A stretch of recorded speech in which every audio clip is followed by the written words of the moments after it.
Pada musim panas 1942, Jerman Nazi melancarkan serangan baru di Medan Timur dengan tujuan untuk menawan medan minyak Kaukasus dan memastikan kawalan Sungai Volga. Bandar Stalingrad yang terletak secara strategik di tepi Volga menjadi sasaran utama. Operasi itu bermula dengan pengeboman udara yang memusnahkan sebahagian besar bandar. Kemudian pertempuran bandar yang berpanjangan berlaku di mana tentangan Soviet yang diatur sektor demi sektor berjaya memperlahankan kemarahan Jerman. Setiap bangunan yang musnah bertukar menjadi kedudukan pertahanan, menyukarkan pergerakan tentera penceroboh. Pada November tahun 1942, Tentera Merah melancarkan serangan balas yang mengepung tentera ke-6 Jerman. Terperangkap tanpa bekalan yang mencukupi, tentera Jerman bertahan selama berminggu-minggu di bawah suhu yang melampau dengan kekurangan makanan, peluru dan ubat-ubatan. Percubaan menyelamat tidak mencukupi. Penyerahan terakhir tentera Jerman pada Februari tahun 1943 mengubah haluan perang. Bagaimana sebuah bandar yang musnah boleh menjadi medan salah satu pertempuran yang paling menentukan dan paling mahal dalam sejarah?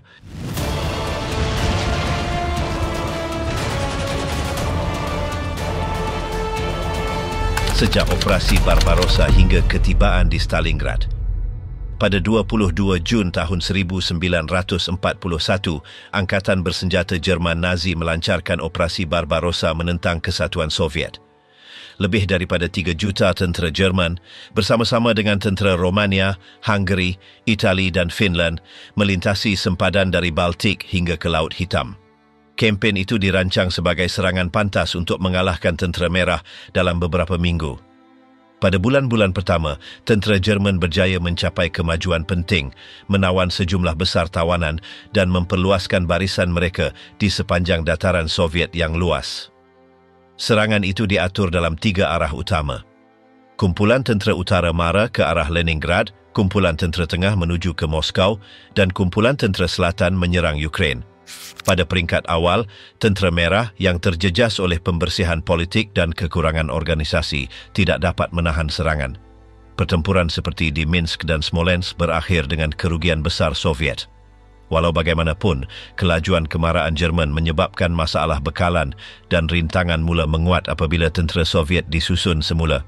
Sepanjang musim panas dan musim gugur tahun 1941, tentera Jerman menghadapi kesukaran yang semakin meningkat. Kekurangan persediaan untuk perang yang berpanjangan, kehausan material dan jarak yang jauh menjejaskan pergerakan Wehrmacht.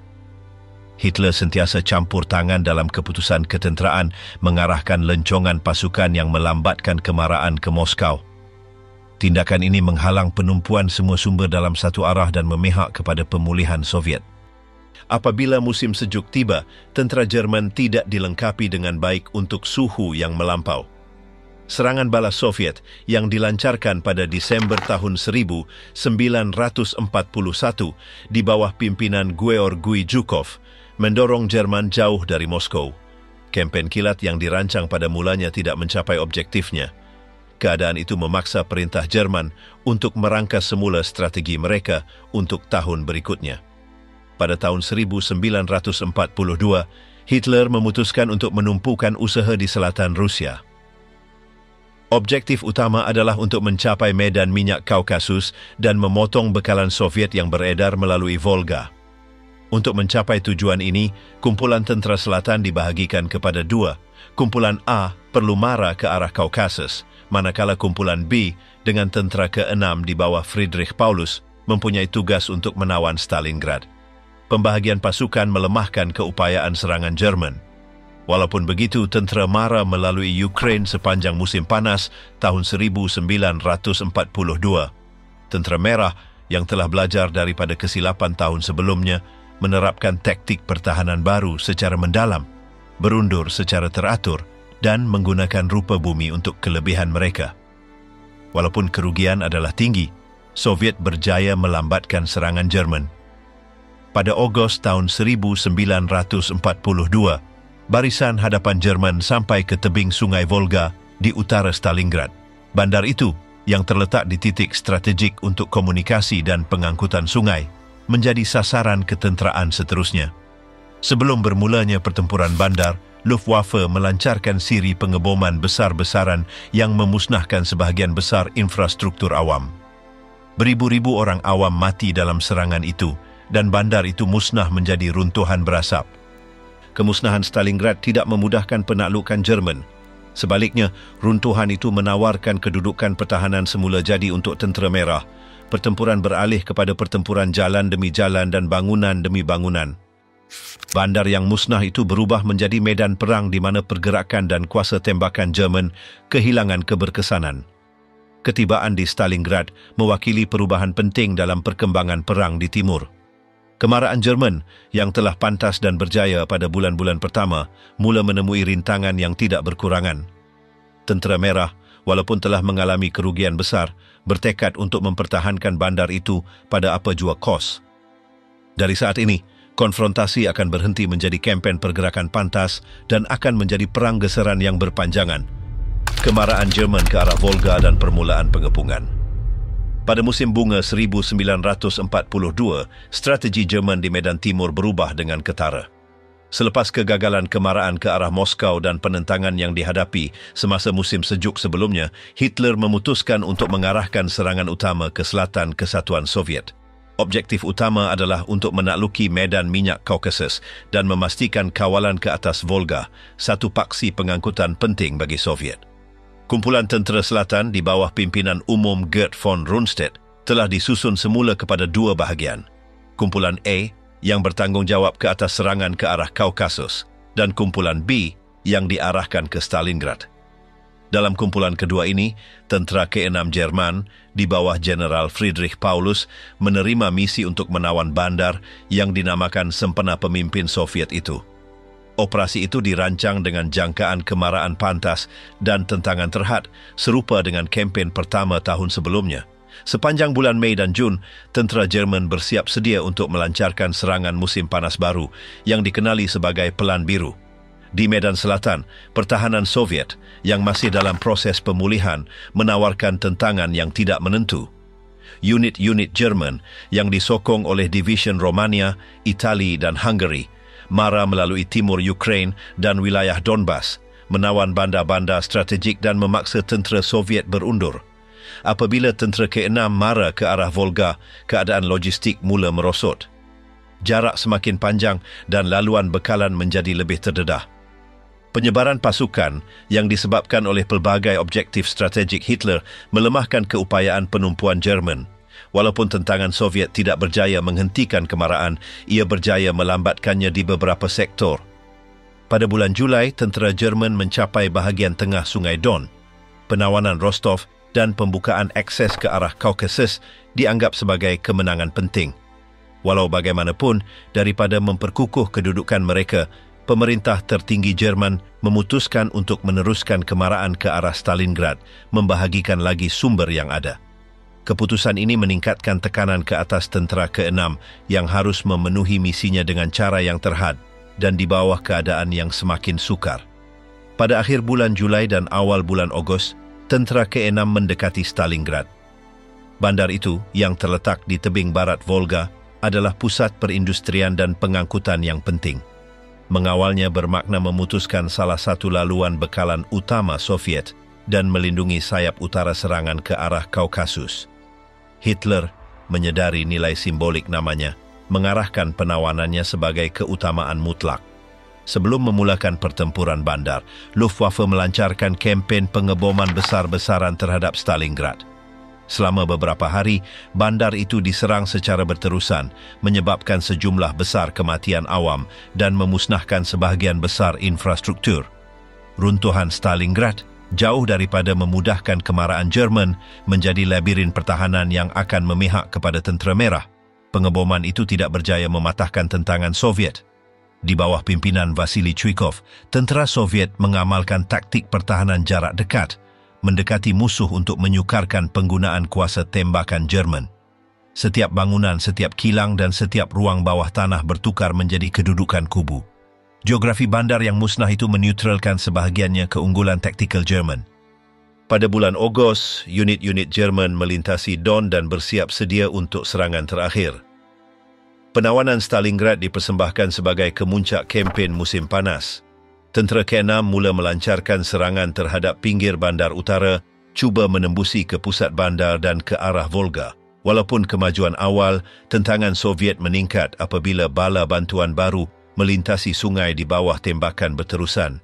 Pemerintah tertinggi Jerman memandang rendah keupayaan Soviet untuk mengganti tentera dan material. Tentera Merah memanfaatkan kelebihan beroperasi di wilayah sendiri, mengatur jambatan bekalan melalui Volga, membolehkan pasukan pertahanan bertahan dengan kukuh. Setiap meter tanah yang ditawan oleh Jerman memerlukan usaha yang besar dan menyebabkan kerugian besar.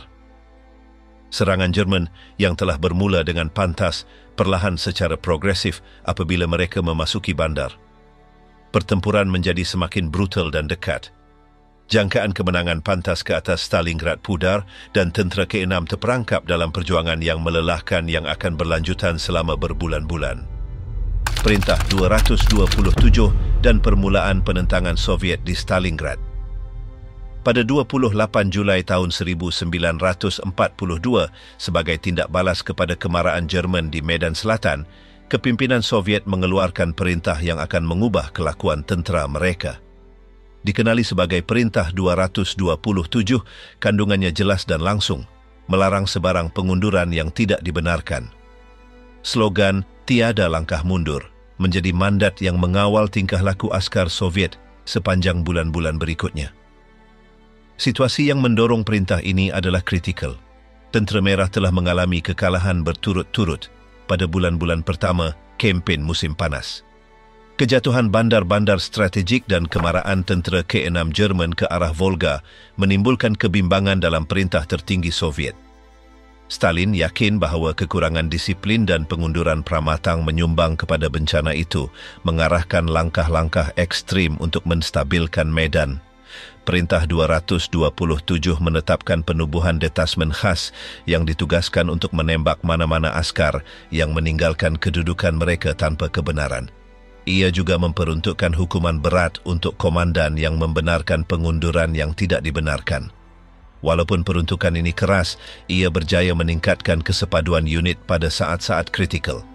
Semasa tentera K6 mendekati Stalingrad, komandan Soviet mula menyusun semula pertahanan bandar. Vasily Chuikov dilantik sebagai komandan tentera K62 yang bertanggungjawab untuk pertahanan segera bandar. Pendekatannya berdasarkan kepada menentang pada apa jua kos, menggunakan runtuhan bandar yang dibom sebagai kedudukan pertahanan semula jadi. Pertahanan Stalingrad diatur dalam sektor, setiap satu di bawah pimpinan seorang pegawai yang bertanggungjawab. Para pejuang mengamalkan taktik jarak dekat ekstrim untuk menyutralkan keunggulan Jerman dalam artileri dan penerbangan. Daripada berundur di hadapan serangan besar-besaran, unit-unit Soviet bersembunyi di ruang bawah tanah, kilang-kilang yang musnah dan bangunan-bangunan yang separuh runtuh, memaksa musuh untuk berjuang untuk setiap meter tanah. Tentera Soviet yang mempertahankan Stalingrad terdiri daripada askar biasa dan milisya rakyat. Ramai orang awam digerakkan untuk menyokong usaha pertahanan, menggali parit, mendirikan benteng dan membantu dalam tugas logistik.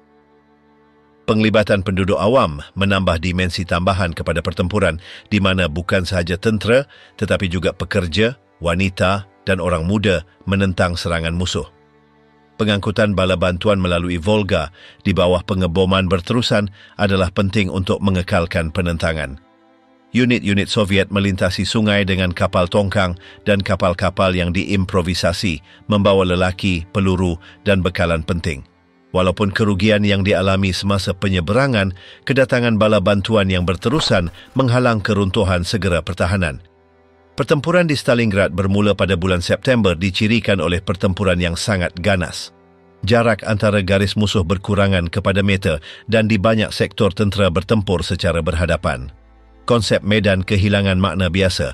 Sebuah bangunan boleh diduduki di satu tingkat oleh pasukan Soviet dan di tingkat lain oleh tentera Jerman.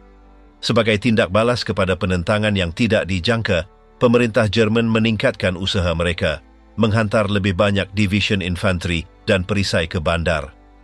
Walau bagaimanapun, struktur Stalingrad yang musnah menyukarkan penggunaan berkesan kereta kebal dan artileri berat. Setiap kemajuan memerlukan penggunaan sumber yang besar dan menyebabkan kerugian besar.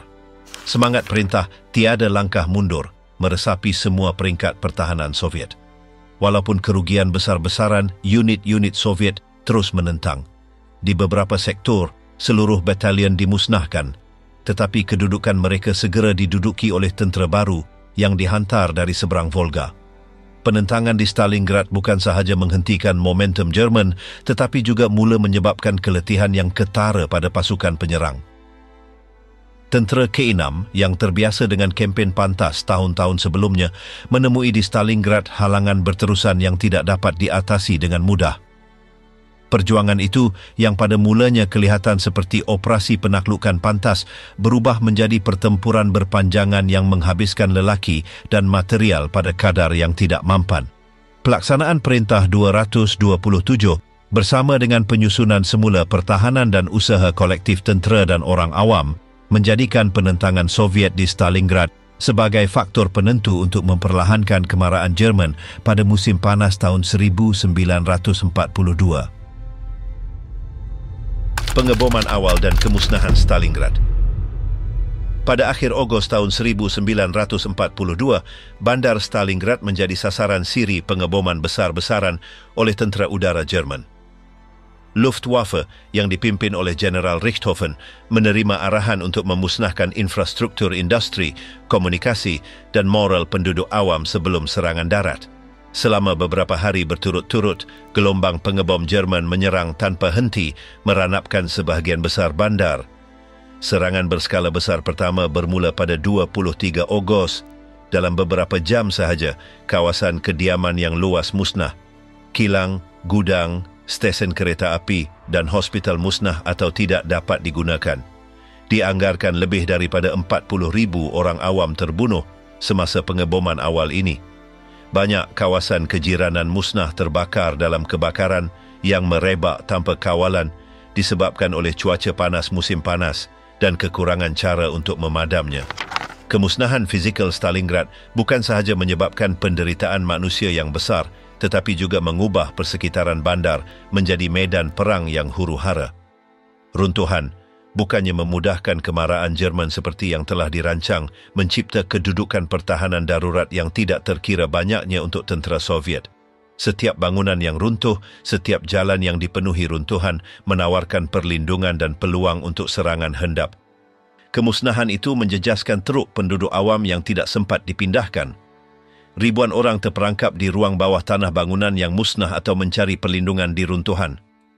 Ramai yang cedera tidak mendapat rawatan perubatan dan bekalan asas seperti air minum, elektrik dan makanan semakin berkurangan sejak hari-hari awal pengepungan. Perintah Soviet, walaupun terjejas oleh skala serangan, menggunakan runtuhan untuk menyusun semula pertahanan mereka. Tentera K6 Soviet di bawah pimpinan Vasily Chuikov mula menubuhkan pusat-pusat penentangan di dalam runtuhan sekaligus menyukarkan kemarahan unit-unit Jerman. Askar Soviet menerima arahan untuk mempertahankan setiap sektor bandar hingga ke titik terakhir menggunakan sisa-sisa bangunan sebagai parit sementara. Sementara itu, unit-unit tentera ke-6 Jerman yang diperintah oleh Friedrich Paulus menyeberangi Sungai Don dan marah ke pinggir bandar Stalingrad. Walaupun pengeboman sebelumnya mereka menemui tentangan yang lebih kuat daripada yang dijangkakan. Tentera Soviet yang berlindung di runtuhan mula mempraktikkan perang jarak dekat, mendekati askar Jerman sedekat mungkin untuk mengurangkan keberkesanan artileri dan pengeboman udara mereka. Pertempuran darat pertama di Stalingrad dicirikan oleh pertempuran yang sangat sengit di titik-titik strategik seperti kilang traktor Dzerzhinsky dan depot kereta api. Penaklukan setiap blok bandar memerlukan berhari-hari pertempuran sengit dengan kerugian nyawa yang besar untuk kedua-dua pihak. Mobiliti yang merupakan kelebihan Jerman dalam kempen sebelumnya hampir mustahil di medan yang musnah.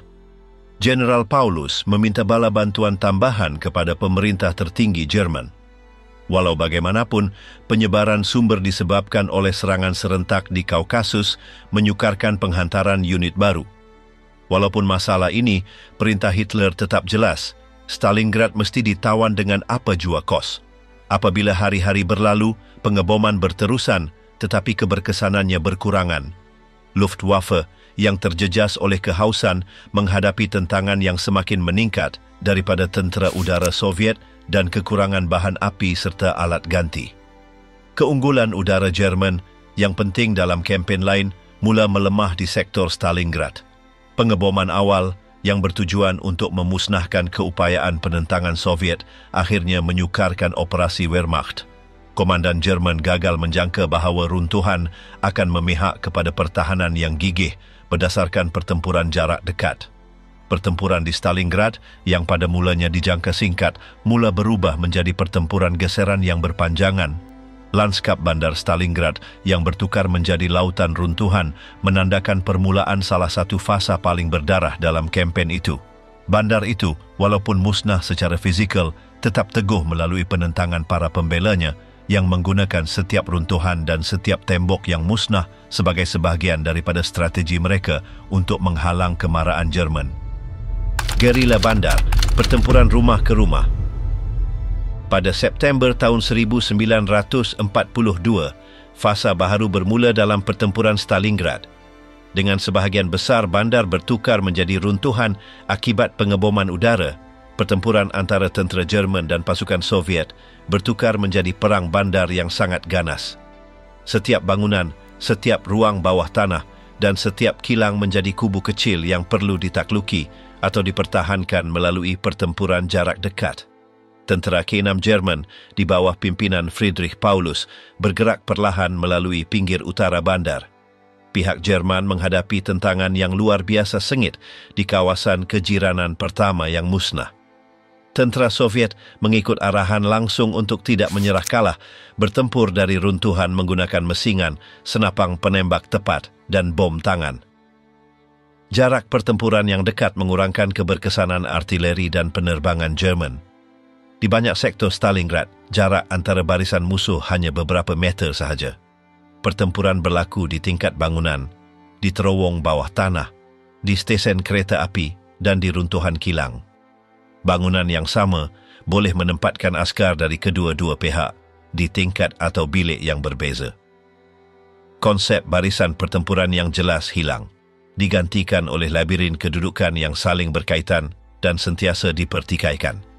Strategi Jerman adalah dengan melancarkan kumpulan serangan kecil yang disokong oleh kereta kebal ringan dan artileri mudah alih.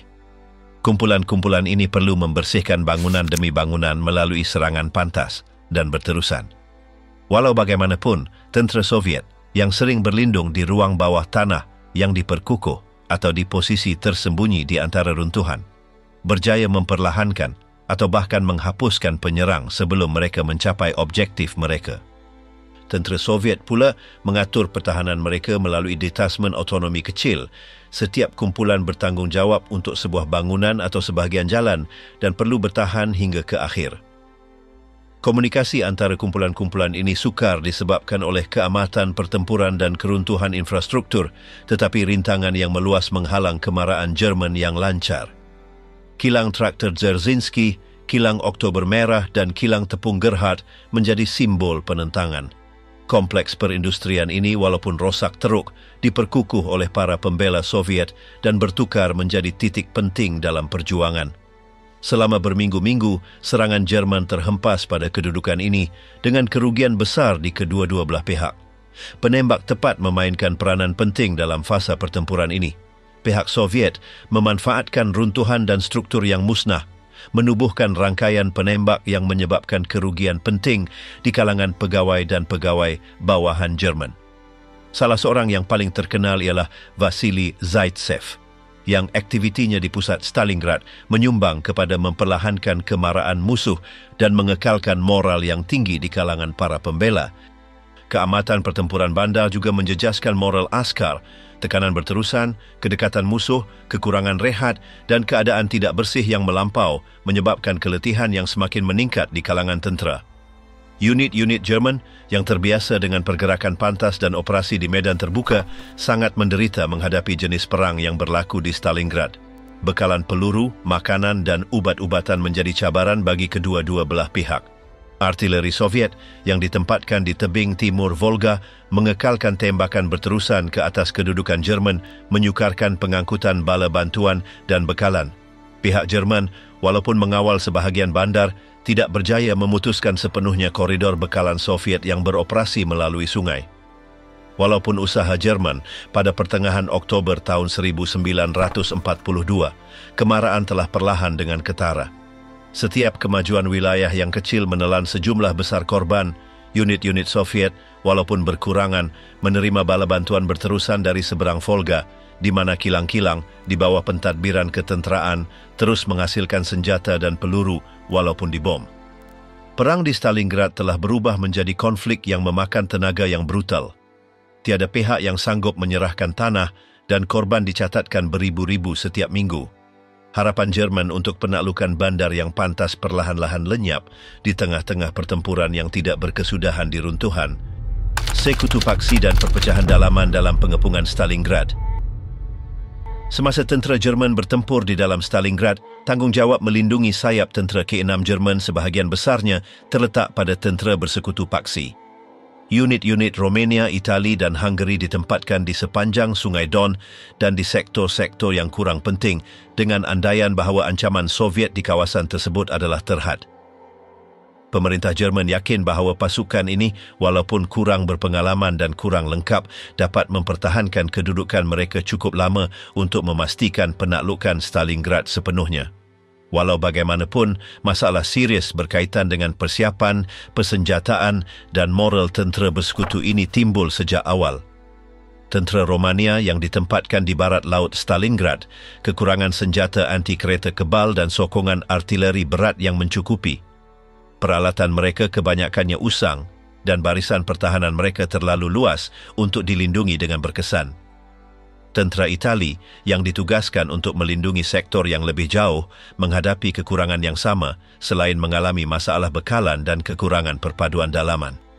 Unit-unit Hungary yang tertumpu lebih ke utara juga menunjukkan kelemahan penting dalam keupayaan tempur mereka terhadap pasukan Soviet. Kepercayaan perintah tertinggi Jerman terhadap sekutu-sekutu ini tidak berdasarkan penilaian realistik terhadap keupayaan mereka, tetapi pada keperluan mendesak untuk membebaskan tentera Jerman untuk pertempuran langsung di Stalingrad. Keputusan strategik ini yang diambil di bawah tekanan mewujudkan kerentanan struktur di sayap tentera ke-6 yang kemudiannya akan dieksploitasi oleh perintah Soviet. Di dalam tentera Jerman sendiri, ketegangan mula timbul berkaitan dengan kesukaran logistik, keletihan pertempuran dan perbezaan dalam perintah. Sesetengah pegawai di peringkat division dan kor tentera menyuarakan kebimbangan mereka tentang kekurangan sumber dan keletihan unit yang semakin meningkat yang terlibat dalam pertempuran bandar. Walau bagaimanapun, perintah tertinggi mematuhi arahan langsung Hitler mengekalkan objektif untuk menawan Stalingrad pada apa jua kos tanpa mempertimbangkan secara serius keperluan untuk menyusun semula atau mengukuhkan sayap. Keadaan bagi sekutu paksi bertambah buruk apabila musim luruh berlanjutan.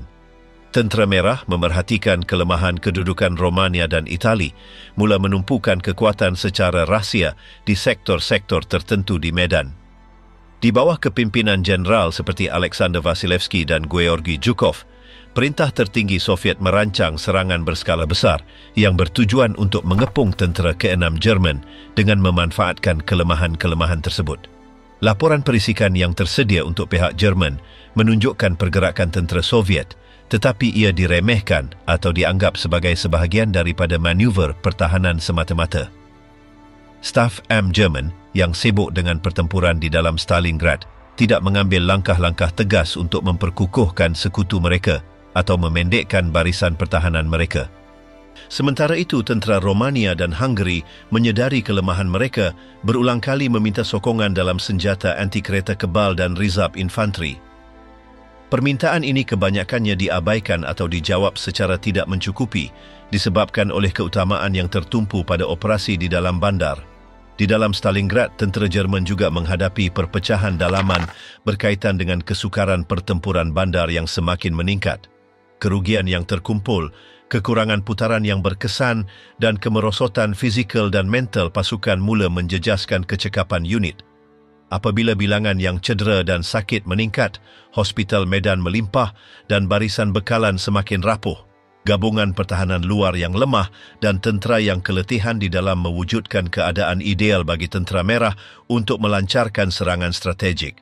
Kesolidan jelas pengepungan Jerman di sekitar Stalingrad menyembunyikan kelemahan struktur yang mendalam yang, walaupun kelihatan kepada beberapa komandan, tidak diperbetulkan pada masanya.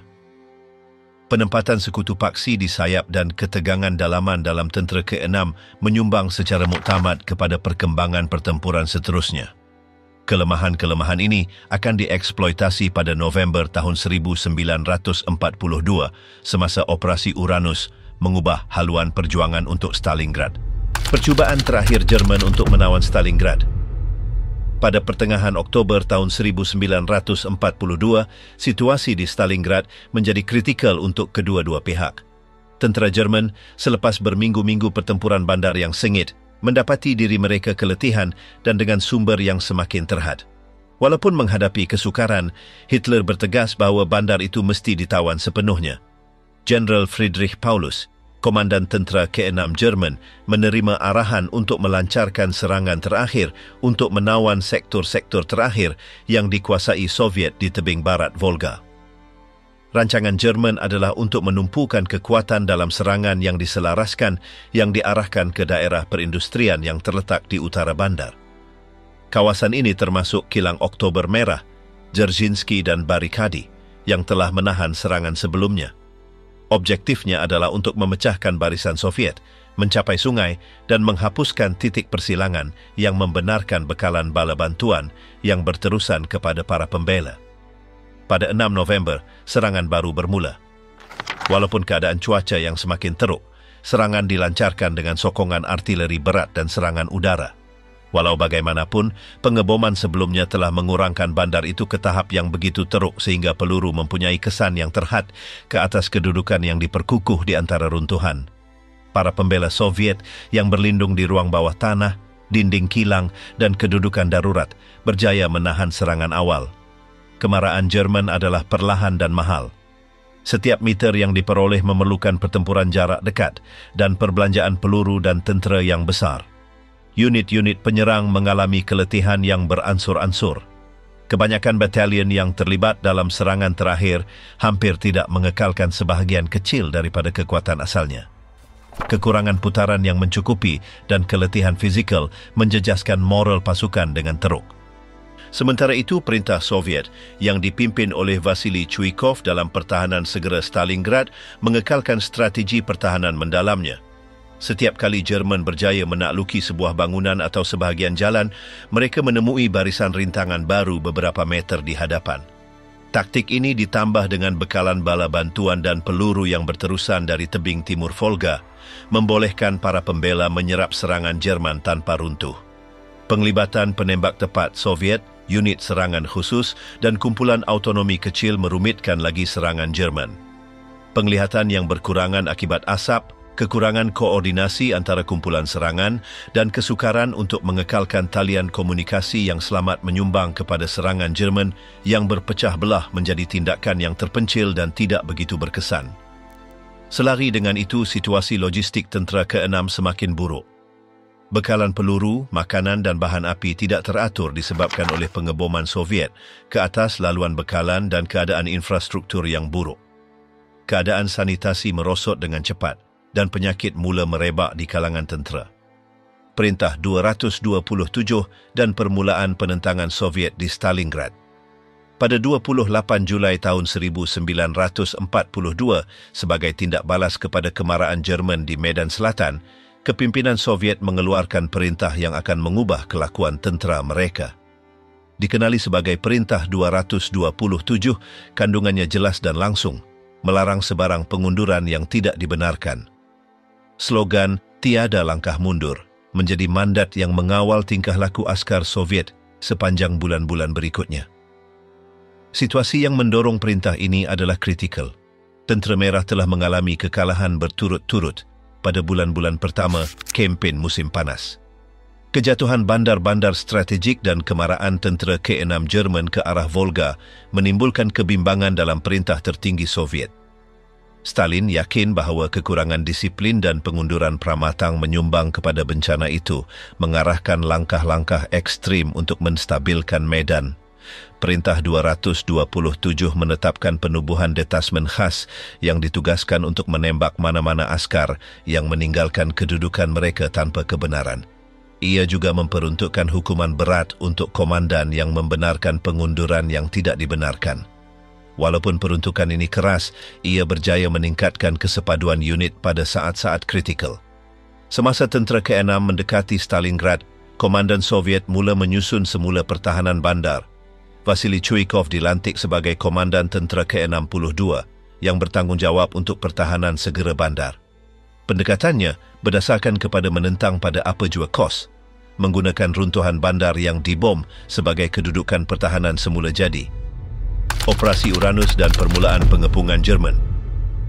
Pada November tahun 1942, Perintah Soviet bersedia melancarkan serangan berskala besar di sektor Stalingrad. Operasi tersebut dinamakan Uranus, dirancang untuk mengepung tentera ke-6 Jerman dan pasukan bersekutu paksi yang ditempatkan di sayap, yang lemah akibat kekurangan bala bantuan dan persenjataan yang sesuai. Di bawah pimpinan Jeneral Alexander Vasilevsky dan Georgy Zhukov, Tentera Merah menumpukan sejumlah besar tentera, kereta kebal dan artileri di sektor strategik di utara dan selatan bandar. Persediaan operasi dilakukan secara rahsia. Unit-unit Soviet dikerahkan pada waktu malam dan bersembunyi pada waktu siang untuk mengelak daripada dikesan oleh penerbangan pengintip Jerman. Sementara itu, komandan Jerman meremehkan skala ancaman tersebut, yakin bahawa Soviet tidak mempunyai sumber yang mencukupi untuk melancarkan serangan berskala besar semasa musim sejuk. Pada 19 November tahun 1942, dalam keadaan cuaca buruk, pasukan Soviet melancarkan serangan ke atas kedudukan Romania di utara Stalingrad. Di bawah tembakan artileri yang sengit, garisan pertahanan Romania runtuh dengan cepat. Kekurangan senjata anti kereta kebal yang berkesan dan latihan yang tidak mencukupi bagi pasukan bersekutu memudahkan kemarahan Soviet. Dalam beberapa jam, pasukan Tentera Merah memecahkan garisan hadapan dan mula mara ke selatan mengancam bahagian belakang Jerman. Keesokan harinya, 20 November, serangan kedua dilancarkan ke atas kedudukan Romania di selatan Stalingrad. Sama seperti di sektor utara, pertahanan runtuh di hadapan keunggulan angka dan material Soviet. Unit-unit Jerman yang terletak di antara kedua-dua sektor serangan tiba-tiba mendapati diri mereka dalam kedudukan yang rentan tanpa kemungkinan untuk mewujudkan garisan pertahanan yang koheren. Pada 23 November, pasukan Soviet dari utara dan selatan bertemu di Bandar Kalah di barat Stalingrad. Manuver ini menutup pengepungan di sekitar lebih daripada 250,000 tentera paksi, termasuk keseluruhan tentera ke-6 Jerman, beberapa division Romania, elemen tentera Panzer ke-4 dan unit tambahan lain. Pengepungan ini, yang dicapai dalam masa hanya 4 hari pertempuran, memerangkap pasukan Jerman dalam satu poket tanpa akses selamat kepada bekalan atau kemungkinan segera untuk melarikan diri. Pemerintah tertinggi Jerman terkejut dengan kelajuan dan skala serangan Soviet bertindak lewat. Komunikasi antara tentera ke-6 dan perintah atasan menjadi tidak teratur akibat kemusnahan talian komunikasi.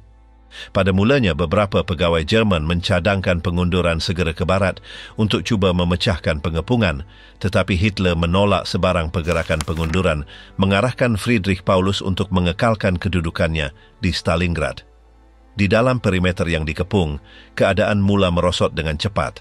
Simpanan makanan, peluru dan bahan api yang sudah terhad sebelum pengepungan tidak mencukupi untuk menampung pasukan untuk tempoh yang lama. Cuaca sejuk musim sejuk, penyakit dan kekurangan bekalan asas meningkatkan korban di kalangan askar Jerman dan sekutu mereka. Sementara itu, Tentera Merah mengukuhkan kedudukan mereka di sekeliling poket. Pihak Soviet memperkukuhkan cincin luar untuk mengelakkan sebarang percubaan pemecahan dan mula merancang operasi tambahan untuk mengurangkan rintangan secara progresif di dalam pengepungan. Pada masa yang sama, unit-unit Soviet baru ditempatkan untuk memintas kemungkinan percubaan menyelamat Jerman dari luar. Operasi Uranus mewakili tamparan strategik yang dahsyat bagi Wehrmacht di Medan Timur, kehilangan mobiliti, ketidakupayaan untuk mengukuhkan atau memindahkan tentera ke-6 dan penguasaan inisiatif oleh Soviet mengubah keseimbangan kuasa di rantau itu. Situasi pasukan yang dikepung di Stalingrad menjadi krisis ketenteraan yang belum pernah terjadi sebelumnya bagi Jerman semasa Perang Dunia Kedua. Pengepungan yang ditetapkan pada akhir November tahun 1942 adalah kukuh dan sukar untuk dipecahkan. Walaupun beberapa usaha kemudian oleh pasukan Jerman di luar poket, tentera ke-6 kekal terpencil, terpaksa bertahan dengan sumber yang ada dan menghadapi musim sejuk yang kejam tanpa prospek sebenar untuk diselamatkan. Perintah Hitler dan penentangan paksa.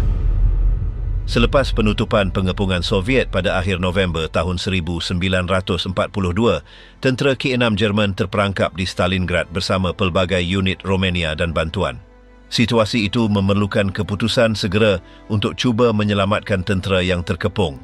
Walau bagaimanapun, Hitler secara terang-terangan mengarahkan Friedrich Paulus untuk mengekalkan kedudukannya dan mengubah kawasan di bawah kawalannya menjadi kubu yang mampu bertahan sehingga bantuan luar tiba.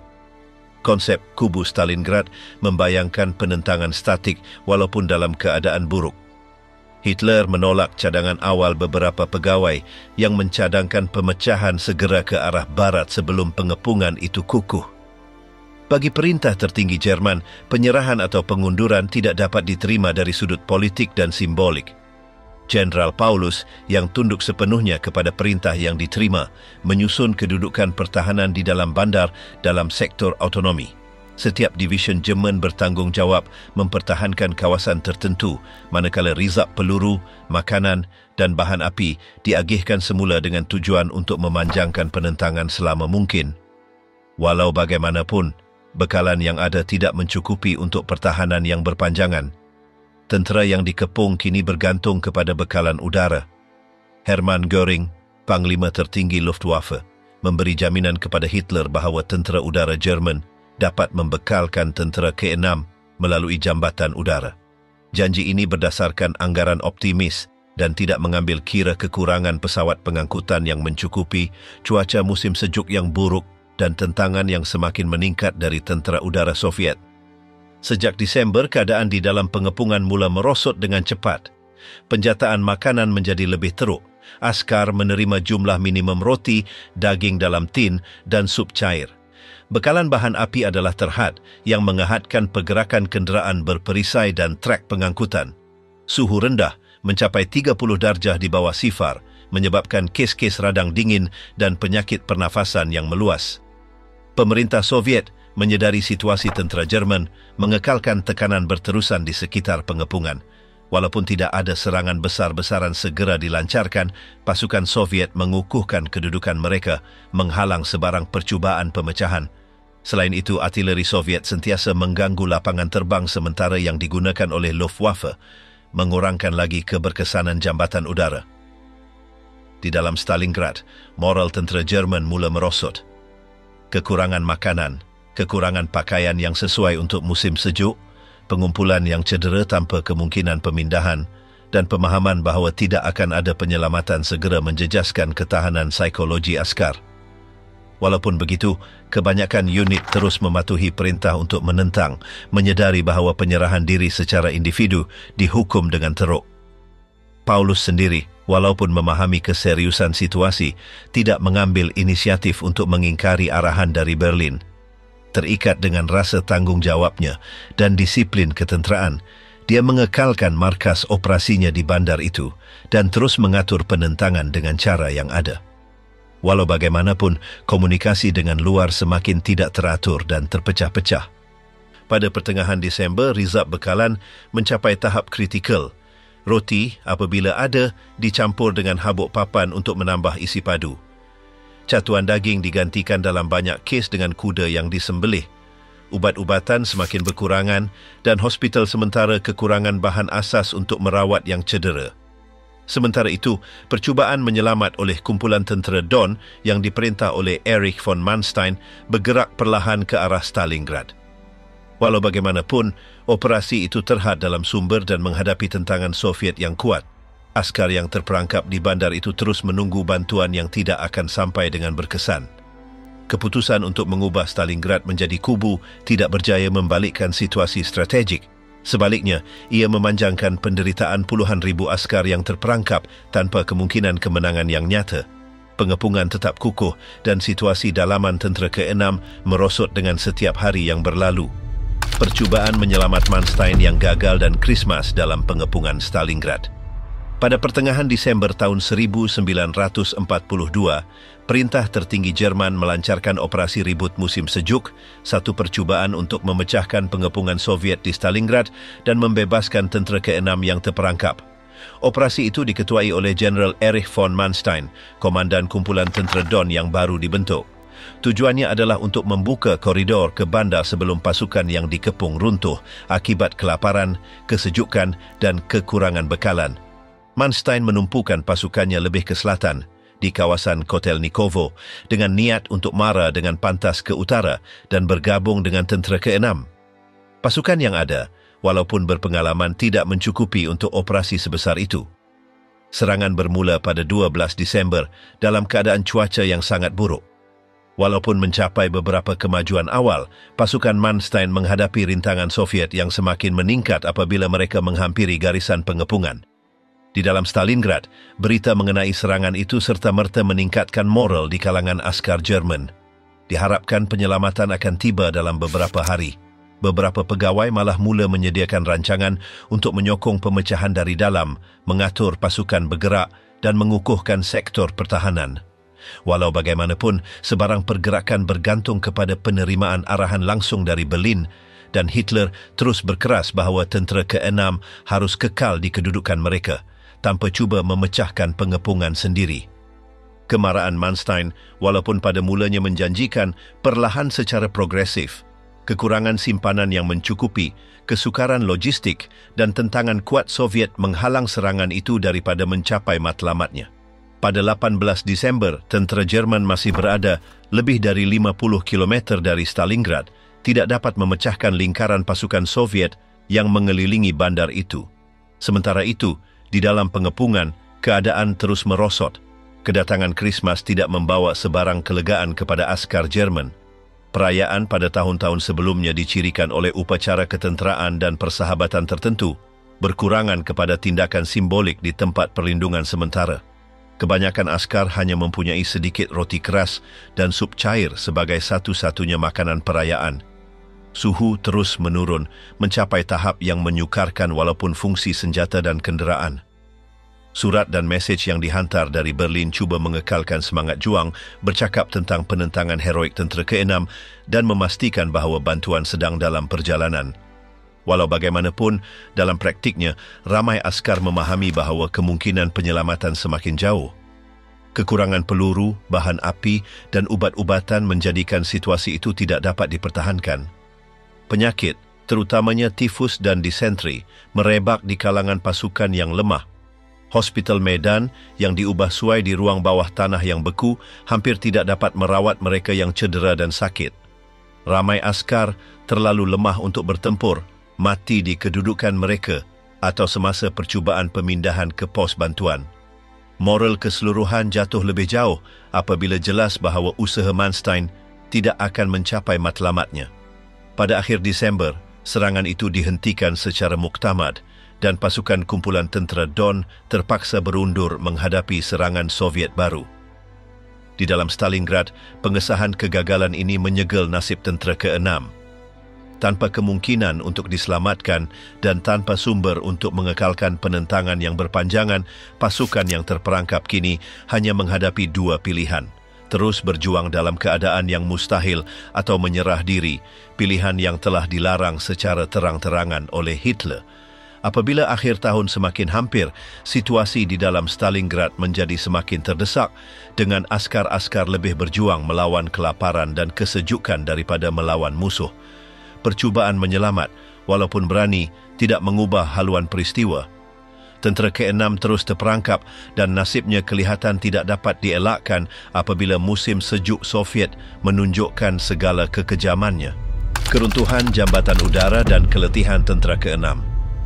Sejak Disember tahun 1942, kelangsungan hidup tentera ke-6 Jerman yang terkepung di Stalingrad bergantung sepenuhnya pada jambatan udara yang diatur oleh Luftwaffe.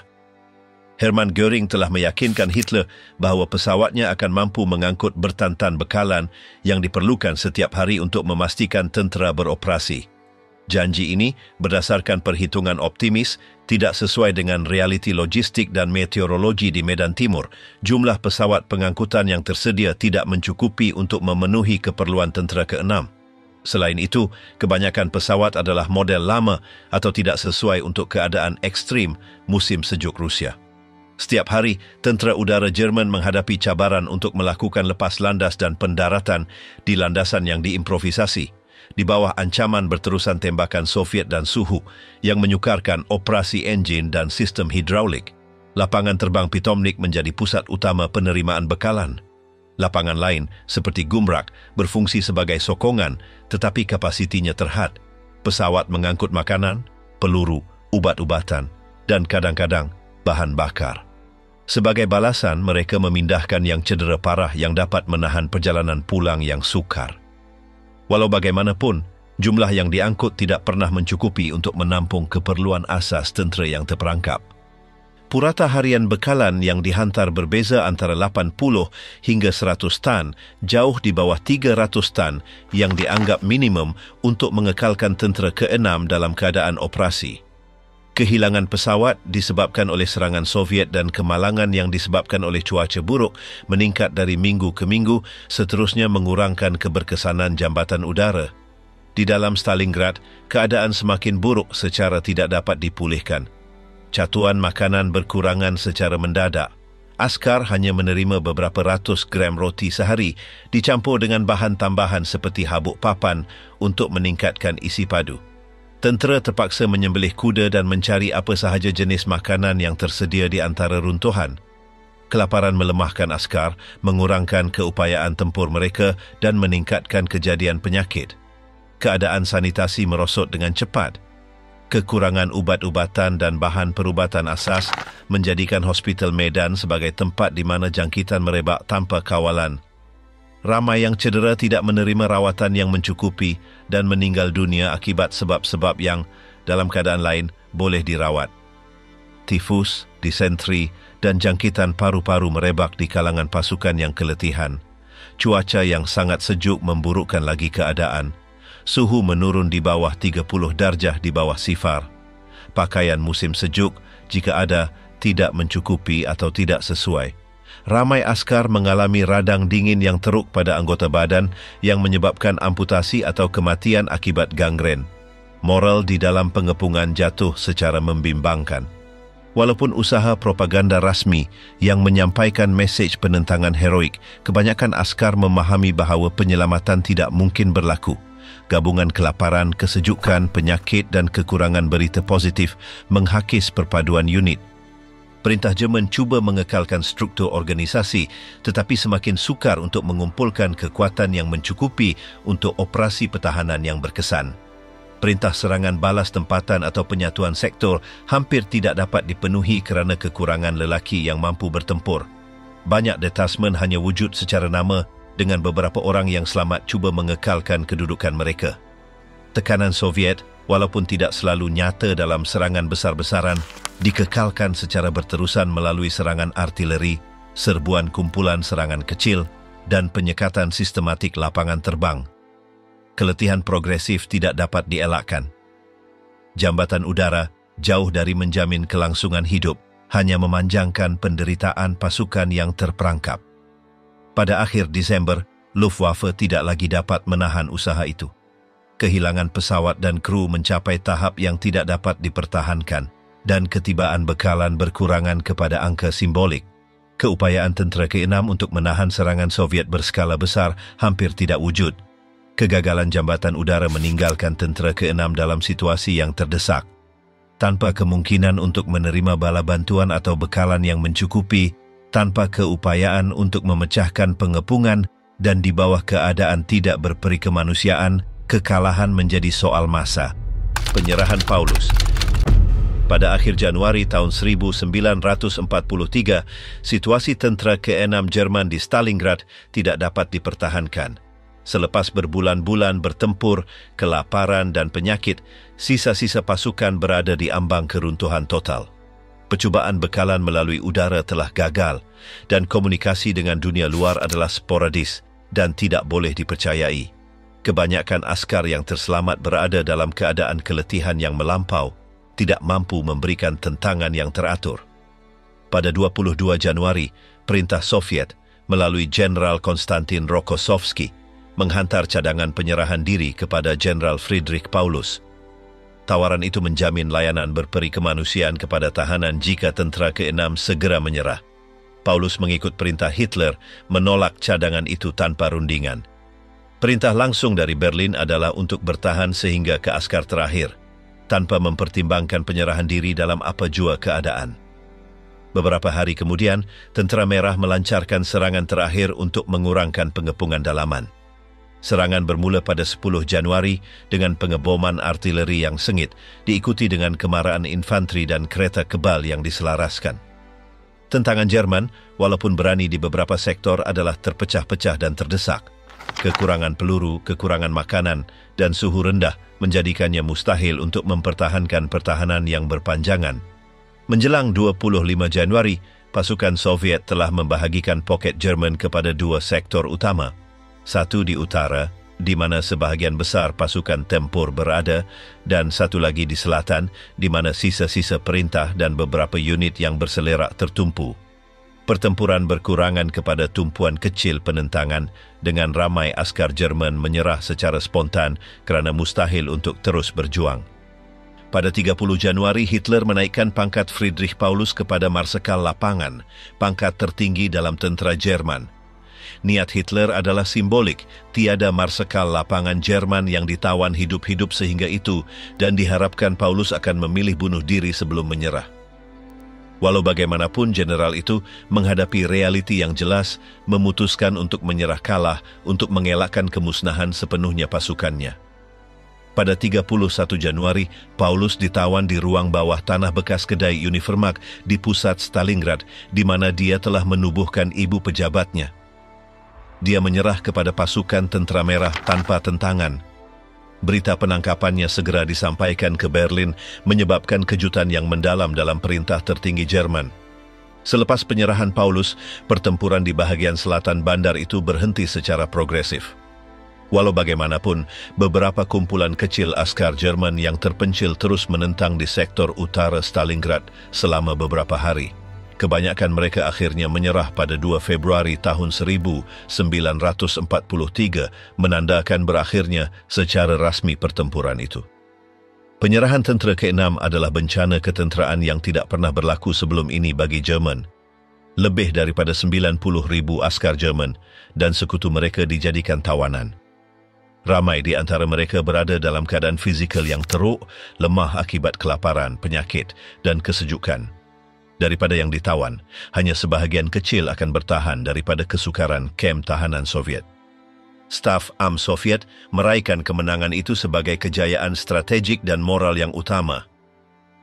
Penangkapan seorang Marsekal Lapangan Jerman bersama dengan puluhan ribu tawanan menunjukkan keupayaan Tentera Merah untuk mengalahkan pasukan Wehrmacht yang paling berpengalaman. Stalingrad menjadi simbol penentangan dan titik perubahan dalam perjalanan perang di Medan Timur. Penyerahan Paulus dan kemusnahan tentera ke-6 mengakhiri kehadiran tentera Jerman di Stalingrad. Bandar itu, yang musnah sepenuhnya, kekal di tangan Soviet. Dari saat ini, Tentera Merah akan memulakan siri serangan yang akan membawa 2 tahun kemudian hingga ke Berlin. Kemusnahan Stalingrad dan kos kemanusiaan pertempuran. Apabila pertempuran Stalingrad berakhir pada Februari tahun 1943, bandar itu hampir musnah sepenuhnya. Pengeboman udara awal, serangan artileri berterusan, dan pertempuran bandar selama berbulan-bulan telah meranapkan sebahagian besar infrastruktur menjadi runtuhan. Kilang-kilang, bangunan kediaman, hospital dan sekolah hampir musnah sepenuhnya, meninggalkan landskap runtuhan yang hampir tidak menyerupai sebuah bandar yang pernah didiami. Kerugian tidak terhad kepada struktur material. penduduk awam Stalingrad mengalami kerugian besar. Ribuan lelaki, wanita dan kanak-kanak terbunuh semasa pengeboman awal dan pada bulan-bulan pengepungan berikutnya. Ramai yang terkorban terperangkap di bawah runtuhan. Yang lain mati akibat kekurangan makanan, rawatan perubatan atau keadaan musim sejuk yang teruk. Walaupun usaha untuk memindahkan orang awam sebelum pengepungan penuh, sebilangan besar daripada mereka terperangkap di bandar dan mengalami nasib yang sama seperti para pejuang.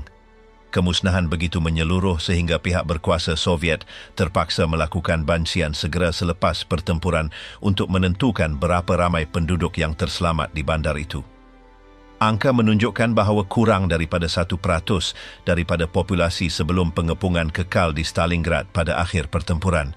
Mereka yang berjaya bertahan menghadapi tugas berat untuk hidup di antara runtuhan tanpa akses segera kepada perkhidmatan asas atau tempat perlindungan yang selamat.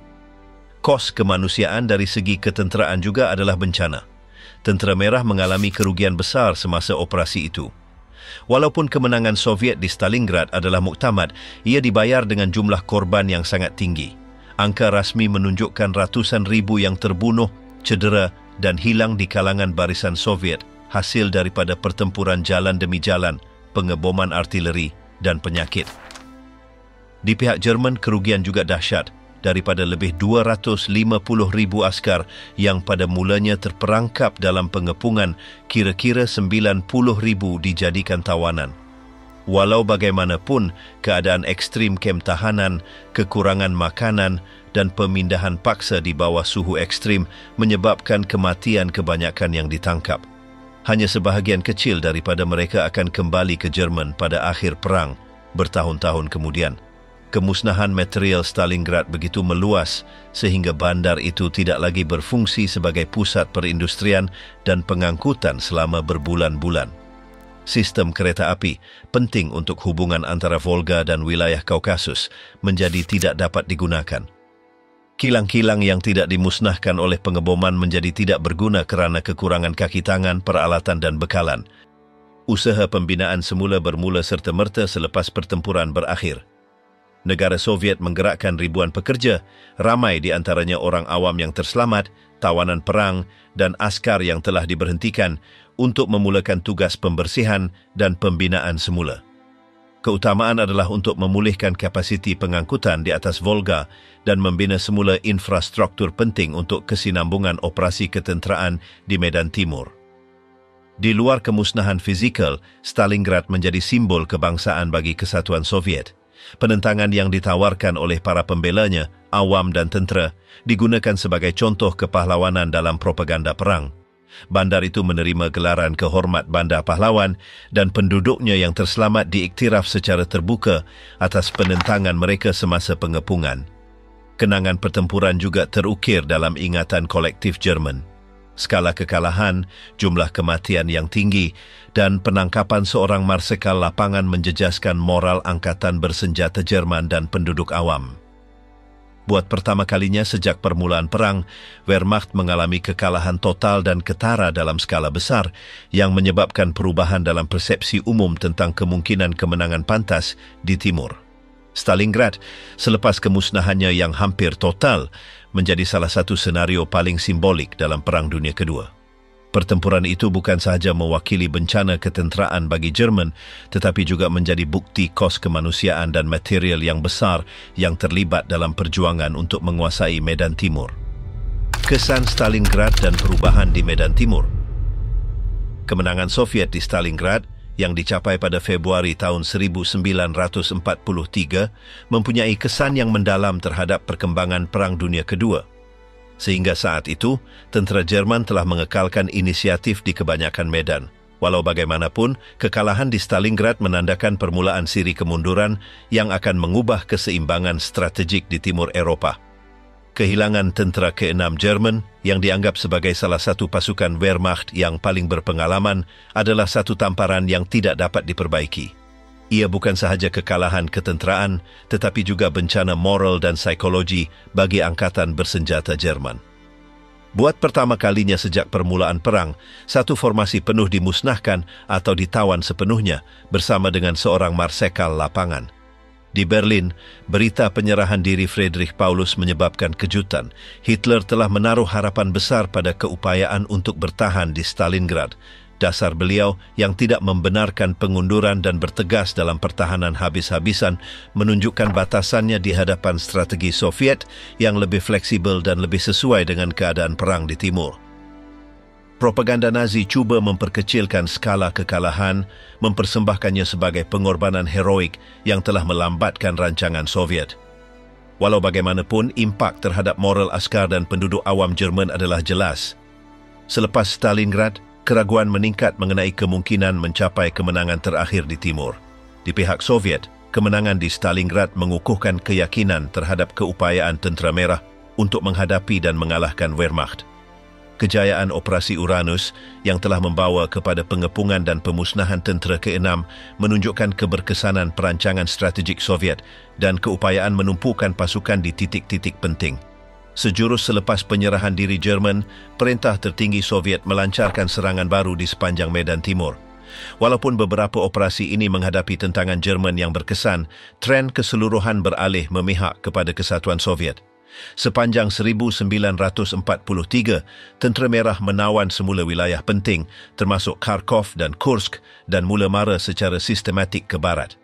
Kemenangan di Stalingrad juga mempunyai kesan diplomatik. Ia meyakinkan sekutu barat bahawa kesatuan Soviet bukan sahaja bertahan tetapi juga boleh mengambil peranan serangan yang signifikan terhadap Jerman. Persepsi ini mempengaruhi keputusan yang diambil dalam persidangan seterusnya, seperti di Tehran pada 1943 di mana pembukaan medan kedua di Eropah Barat dirancang. Dari segi ketenteraan, Stalingrad menandakan berakhirnya keupayaan serangan berskala besar Jerman di medan timur.